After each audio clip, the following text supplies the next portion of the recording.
Hello guys, welcome back once again to my channel. Please like, watch, and subscribe. At ngayon ay kararating lang namin galing ng clinic dahil pinayos ko ang aking ngipin. At ito nga guys, super init, super duper init talaga.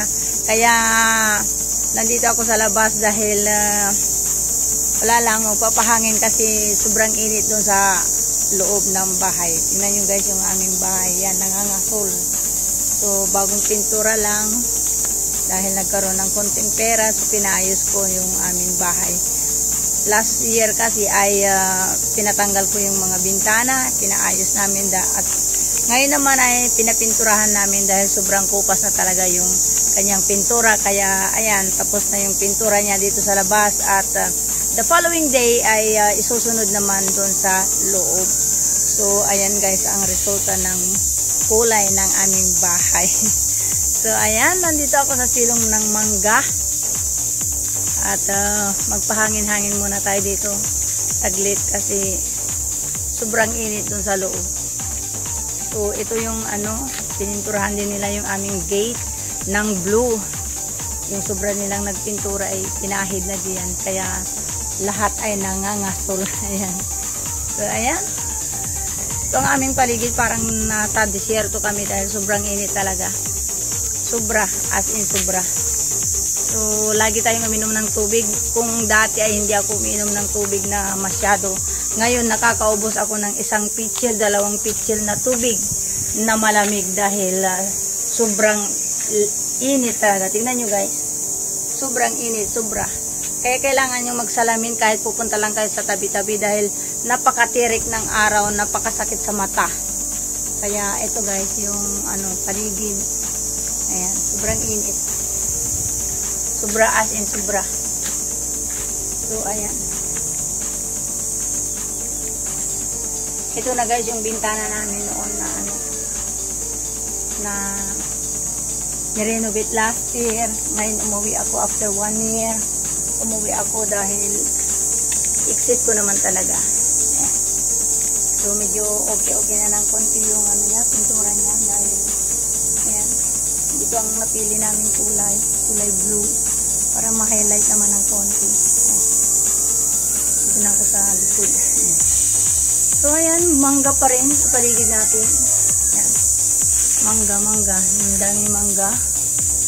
Pagdating ko pa lang ay mangga na ang inatupag ko dahil nasasayangan ako dahil abot kamay lang ay hinog na yung mga bunga ng mangga. Mayroong mangilan-ngilan na hinog na mangga. So, kinukuha ko na lang at kakainin. O di naman kayo yung mga bumabagsak ay binibigay namin sa aming mga kambing dahil gusto pala ng kambing ang mga mangga. Ngayon lang ako nakakita ng kambing na gusto pala ng mangga. So, ayan. So, walang nasasayang kung tutuusin. So, kakainin ng mga hayop. So, ayan guys. Pasok na ako sa loob kasi nagugutom na ako at sobrang init talaga. Grabe. Grabe as in grabe. Babaklasin ko guys itong mga pictures na ito. Mga pictures ko. Ayan. Lahat ng yan ay babaklasin ko. Kasi magpipintura kami ng wall dito sa loob ng bahay. Ayan, baklasin ko yan. Ito, baklasin. Dito ay tapos na, kaya mayroong mga ganyang spot na ganyan. Ayan. Wala na yung mga pictures sa taas. Wala na yung mga pictures dito sa wall. Ayan, wala na. Clear na siya. Kasi pipinturahan namin. Ito, wala na rin yung mga pictures dyan. Ayan. Yan. Pati dito wala na rin yung mga pictures dito. Ayan. Tapos na guys dito sa side na to.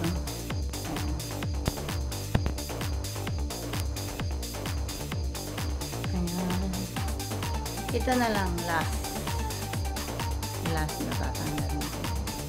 Ngayon ay pupunta kami ng bayan para bumili ng pintura dahil hindi pa tapos pinturahan ang aming bahay. Tingnan nyo naman guys, yung dating nakita nyo na nangungupas ay medyo nakapal-tapalan na ng konti. Kaya hindi pa tapos, kaya punta kami ng bayan, bili uli ng another pintura para talog naman. At dito ngayon ay nangangaso lang ating pader-pader. Ayan, ganyan ang kulay ng aming bahay ngayon. Medyo inano lang ng konti, hinighlight lang ng konti kasi yung dati ay kupas-kupas talaga. Kasing kupas itong nagwa-vlog. So, ayan guys, pupunta kami ng bayan. Kasama ko ang aking manugang at ako. Yung aking anak daw ay maiwan na lang daw siya. So, ito yung aming sasakyan. 3 lang ang gulong ngayon. So, samahan nyo kami guys at tayo ay maglalakbay pupuntang bayan. Ito guys, ready na kami. Pupunta na ng ayan ang outfitan natin ngayon. Dito kami ngayon sa aming bahay. Ayan ang aming bahay. Asul na asul. Bibili kami ng pintura. Ayan, pininturahan nila ng asul yung aming gate, ng golden gate.